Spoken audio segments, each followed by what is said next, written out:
Quero falar um pouquinho para vocês sobre os roedores. Não, roedores não, lagomorfos, exatamente. Eu falei roedores para gerar aquele pensamento mais identificado para você na sua mente. Porque a gente pensa que os coelhos realmente são roedores, mas são lagomorfos. E a gente foi colher mais informações relacionadas a esses pequeninos que estão dominando as famílias brasileiras com a doutora Raíssa, exatamente. Confere aí porque essa entrevista foi muito bacana.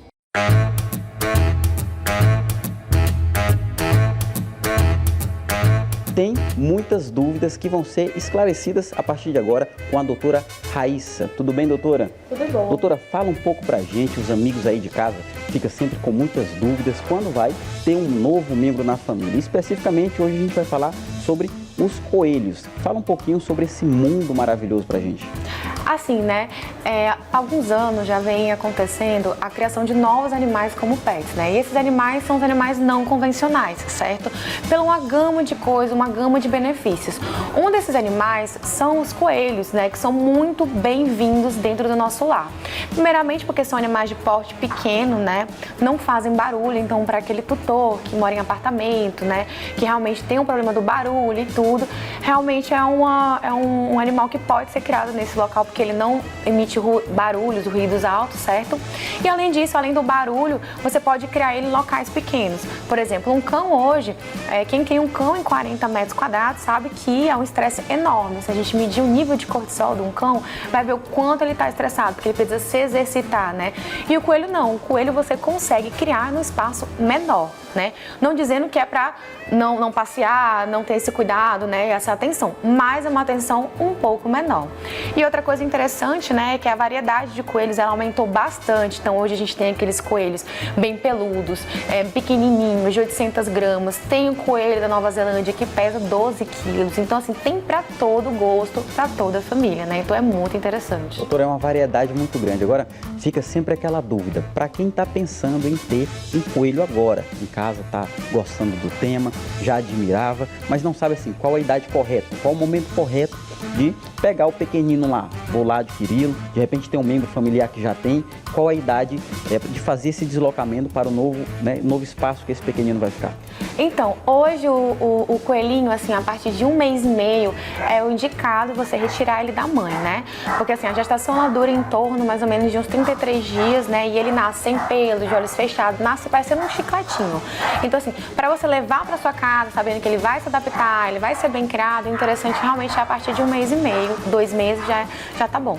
Agora, doutora, a gente sabe que para os cães existe aquele enxoval preventivo que você faz, coloca ali no ambiente, algumas, de repente, suplementação, algo do tipo para manter a imunidade ali equilibrada. Agora, quando a gente fala dos coelhos, quais são os preventivos, quais são o enxoval que o tutor pode ter ali naquele momento? Primeiramente, né, uma ração de boa qualidade, tá bom? Das marcas super premiums, né? Eu sempre indico a Mega Azul e a Nutrópica, que é o que a gente trabalha no Brasil, certo? Outra coisa importante também é entender que o coelho é um animal herbívoro, né? E muitas vezes o dono quer dar só a ração. E não é para dar só a ração, porque não é um alimento abrasivo. E assim, os dentes dos coelhos eles crescem de forma contínua. E se não houver o desgaste, vai ter problemas dentários logo. Então assim, no primeiro momento é entender que ele é um animal herbívoro, ele não come só ração, 80% da alimentação dele são folhas, né? O feno, folhas como almeirão, rúcula, coentro, cebolinha e complementar com a ração. Além disso, é interessante também uma vitamina, né, prescrita pelo veterinário especializado, a gente tem que também entender e também passar por uma consulta para a gente explicar para o tutor a criação e tudo. Outra coisa importante também frisar é que o coelho não deve ser criado solto no apartamento, porque lembrando, ele é um lagomorfo e o lagomorfo, ele tende a roer os objetos, é como se fosse a classe rodente, né? Então assim, fio de geladeira, fio de televisão, se você vacilar, ele vai acabar roendo. Doutora, explica pra gente qual a expectativa de vida desses pequeninos. Então, bem cuidado, né? Indo para uma consulta a cada 6 meses, né? Para ser bem avaliado, ele vive tranquilamente em torno de 10 anos, 12 anos já vi também, mas a média varia mesmo de 10 anos. Agora falando um pouco sobre o comportamento dos coelhos, você, como profissional da área, indica para a companhia de crianças, idosos também. A gente sabe que muitos animais que são direcionados para as crianças também são bons animais com direcionamento para idosos. E os coelhos, como que eles ficam? Não, ó, às vezes o tutor, ele tem aquele hábito de achar que porque tem um dente muito grande, é um animal que morde. Muito pelo contrário, os coelhos são animais que não mordem.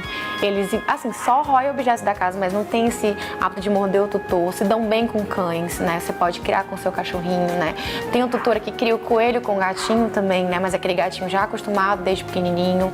Então, assim, é um pet que não vai roer, não vai machucar, ele não é agressivo, ele é realmente muito bom para se criar, né? E eles entendem, né? Se você procurar vídeo no YouTube, você vai ver que a tutora chama ele, eles vêm, né? Tem uns videozinhos que pega a bolinha, que pega o petiscozinho, então é bem legal. É um pet, assim, super tranquilo de criar e se apega mesmo ao dono. Tem um dono que dorme com ele na cama, grudadinho, e ele não larga, não. Doutora, agora fala pra gente a questão da higiene com esses pequeninos, como que faz?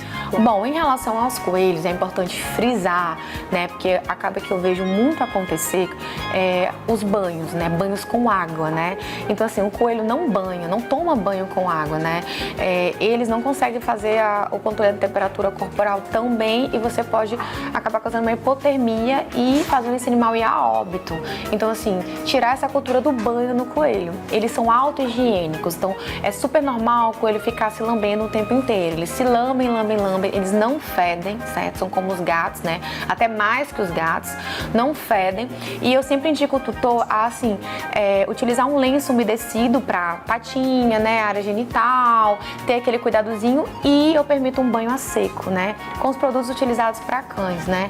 Uma linha que eu gosto bastante é a linha da Pet Society, né? E a linha da Soft Care, que também é da Pet Society, que eles trabalham com uma pegada mais natural, então é bem interessante, tá bom? Um espaço específico para esses pets. Tem muita gente que mora em apartamento atualmente, cômodos muito pequenos, de repente não tem aquela área toda de lazer. Como que funciona? Esse tutor, esse futuro tutor de um coelhinho, ele também pode ter, mesmo tendo um espaço bem mais reduzido? Sim, ele é até indicado, né? Assim, como eu expliquei, por exemplo, quando o tutor chega pra mim, que eu gosto bastante, né? Às vezes chega o tutor e fala assim, olha, doutora, eu moro nesse tamanho, eu moro em apartamento, qual é o meu pet? Eu adoro essa pergunta, porque assim, às vezes ele vê na internet, ele acha fofinho, ele compra e não sabe que não vai se adaptar à rotina dele, entendeu? Por exemplo, uma ave, eu trabalho o dia inteiro, né, manhã e tarde. Como que eu vou ter uma ave se a ave ela é diurna? Eu não tenho como ter uma ave, porque eu só vou poder manuseá-la à noite, e à noite ela tem que estar o quê? Dormindo.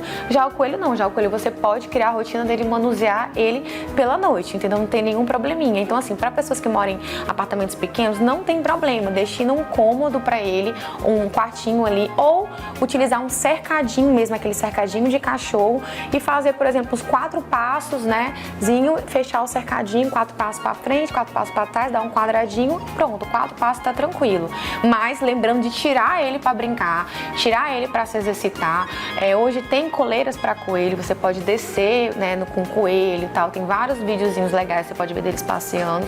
Tudo depende do tutor, porque assim como os cães, os coelhos também são ensinados.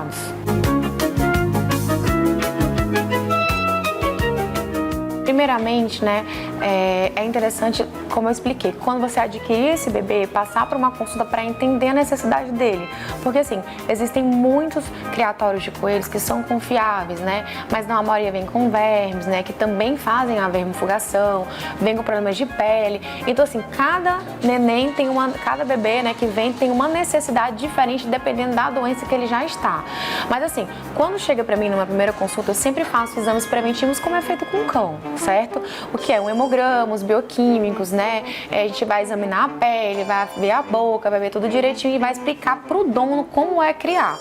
O que acontece? Muitas vezes o dono pega o coelho, não passa, não entende e quando chega pra mim já chega uma bomba, entendeu? E os coelhos são muito sensíveis. E uma coisa importante falar é que o cão, ele demonstra quando ele tá doente. Ele abaixa a orelhinha, ele fica tristinho, você logo percebe. O coelho não. Porque o coelho, ele é uma presa na natureza. Se ele perceber qualquer sinal de fraqueza, ele é o quê? Predado. Então as pessoas às vezes elas esquecem, eles escondem ao máximo. E se o dono não for um dono observador, eu não consigo diagnosticar. Então o que eu indico é, primeira coisa, trazer para a gente examinar e passar as recomendações, porque não é como um cachorro. Tem alimentação específica, tem um cuidado específico, tem as verduras específicas, né, para o animal. Então é realmente importante, né, fazer os exames, o check-up, ver direitinho e dependendo da minha suspeita, eu acabo sugerindo o que é necessário ou não.